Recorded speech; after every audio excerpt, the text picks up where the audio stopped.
Hi దోస్తులు, welcome to my channel వంటింట్లో విశేషాలు. ఎలా ఉన్నారండి అందరూ? ఇవాళ మనం చికెన్ కర్రీ ఎలా వండుకోవాలో చూద్దాం. చికెన్ కర్రీ కదా అందరూ వండుకుంటారు, నువ్వేంటి స్పెషల్గా చెప్పేది అంటారేమో. చాలామంది యూట్యూబ్లో బాయిలర్ చికెన్ ఎలా వండాలో చెప్తుంటారు. నేనైతే ఇవాళ పారన్ చికెన్, అంటే ఇది సేమ్ ఇత నాటుకోడి టైప్లో ఉంటుంది, ఇది ఎలా వండాలో చెప్తాను. ఒక్కసారి నేను చెప్పిన విధంగా ఈ కర్రీని ట్రై చేసి చూడండి, ఎంత ఎమ్మీగా ఉందో మీరే చెప్తారు. ఓన్లీ ఆ షేర్వాతోనే తినేస్తారండి మీరు, రైస్ అంతా చికెన్ పీసెస్ కూడా వెతకరు, అంత ఎమ్మీగా ఉంటుంది. అయితే ఈ కర్రీ వండడానికి నేనైతే ఈ కర్రీని కుక్కర్లో వండుతాను, ఎందుకంటే త్వరగా ఉడకదు కదా, గట్టిగా ఉంటుంది. సో కుక్కర్లో ముందుగా ఒక 2 టేబుల్ స్పూన్స్ ఆయిల్ వేయాలి. ఆయిల్ బాగా హీట్ అయిన తర్వాత ఒక మీడియం సైజ్ 2 ఆనియన్స్, ఒక 2 పచ్చిమిరపకాయలు సన్నగా తరిగి వేసుకోవాలండి. ఇవి మంచిగా దోరగా వేగాలి. ఉల్లిపాయలు ఎంత బాగా వేగితే కర్రీ అంత టేస్టీగా ఉంటుందండి. సో మూత పెట్టి తీసి అలాగా ఆనియన్స్ బాగా దోరగా వేగేదాకా మనం వేయించుకుంటూ ఉండాలి. ఆనియన్స్ దోరగా వేగిన తర్వాత అందులో 2 టేబుల్ స్పూన్స్ అల్లం వెల్లుల్లి పేస్ట్ వేయాలండి. అల్లం వెల్లుల్లి పేస్ట్ వేసిన తర్వాత మనం ఎక్కువగా తిప్పుతూ ఉండాలి, ఎందుకంటే అల్లం వెల్లుల్లి పేస్ట్ వేసిన తర్వాత ఎక్కువగా అడుగంటడం అనేది జరుగుతూ ఉంటుంది. అలా అడుగంట కనుక బాగా తిప్పాక అందులో ఒక గుప్పెడు కొత్తిమీర, అలాగే 2 టేబుల్ స్పూన్స్ పెరుగు, అలాగే మీ రుచికి సరిపడా కారం. కొంతమంది కారం ఎక్కువగా తినొచ్చు, కొంతమంది కారం తక్కువగా తినొచ్చు. మ్యాక్సిమం నాన్ వెజ్ కర్రీస్లో కారం ఎక్కువగా ఉంటేనే బాగుంటుందండి. మేమైతే కారం ఎక్కువగానే తింటాం.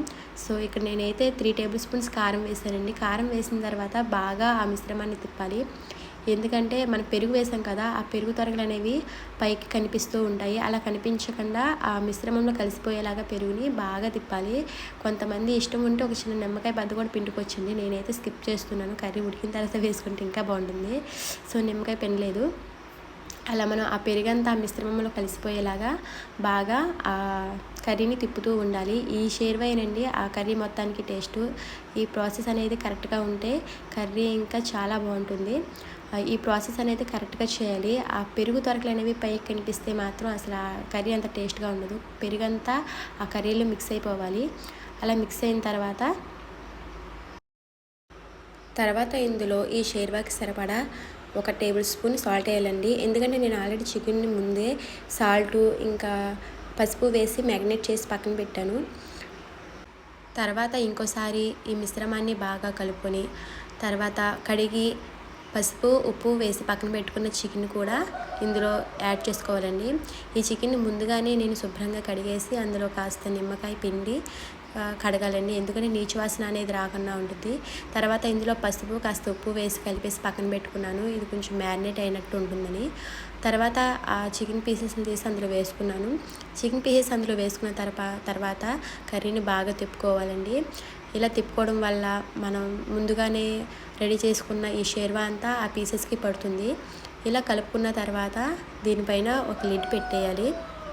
అలా లిడ్ పెట్టడం వల్ల ఏమవుతుందంటే ఆ చికెన్లో నుంచి వాటర్ అనేవి వస్తాయి కదండి, ఆ వాటర్ మొత్తం ఇంకిపోయేదాకా మనం ఈ కర్రీని తిప్పుతూ ఉండాలి. ఎందుకంటే వాటర్ అన్నది ఇంకిపోతేనే ఆ కర్రీకి ఉన్న నీచు వాసన అనేది పోతుంది. లేకపోతే కర్రీ మనం ఎంత బాగా వండినా సరే ఆ వాటర్ అందులో ఉంచి కనుక మనం మళ్ళీ వాటర్ పోసి ఆ కుక్కర్ పెడితే ఆ కర్రీకి ఆ నీచు వాసన ఉండిపోయి మనం ఎంత బాగా ఉన్నా సరే కర్రీ స్మెల్ వస్తూ ఉంటుంది, అంత మంచిగా అనిపించదు. సో ముందుగా అందులో ఉన్న వాటర్ అంతా ఇంకిపోవాలండి. అలా ఇంకిపోయేదాకా ఉడికించుకున్న తర్వాత అందులో గరం మసాలా, ధనియాలు, దాల్చిన చెక్క ఇవన్నీ కలిపి రెడీ చేసుకున్న పొడి ఉండేది, ఆ పొడిని ఒక 2 or 3 టేబుల్ స్పూన్స్ వేసుకోవాలి. వేసుకున్న తర్వాత మళ్ళీ ఒకసారి బాగా కలుపుకోవాలి. ఇక్కడ నాకు కొంచెం సరిపోలేదని చెప్పి మళ్ళీ ఇంకొక స్పూన్ వేస్తున్నాను. వేసిన తర్వాత దాన్ని బాగా కలుపుకోవాలి. కర్రీని కలుపుకున్న తర్వాత ఆ కర్రీకి సరిపడా వాటర్, అంటే నేనైతే 1 లోటా వాటర్ పోసానండి. 1 లోటా వాటర్ పోసుకొని మనం ఇంకా లిడ్ అనేది పెట్టేసుకోవాలి కుక్కర్కి.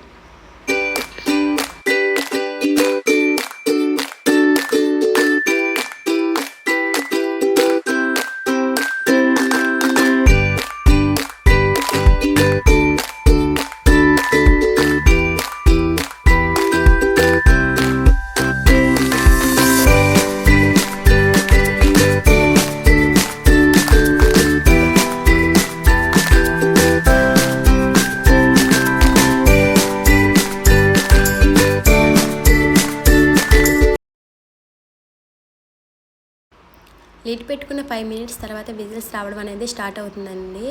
ఒక 2-3 విజిల్స్కి అయితే మనం లిడ్ ఓపెన్ చేయకూడదు. మినిమం ఒక 7 or 8 విజిల్స్ రావాలి. వచ్చిన తర్వాత కర్రీ అయితే ఇలా ఉంటుందండి. కర్రీ అసలు చాలా అంటే చాలా యమ్మీగా ఉంటుంది. ఒక్కసారి ట్రై చేయండి. నా ఛానల్ని లైక్ చేయండి, షేర్ చేయండి, సబ్స్క్రైబ్ చేయండి అని నేనైతే చెప్పను. ఒక్కసారి కర్రీ మాత్రం ట్రై చేయండి.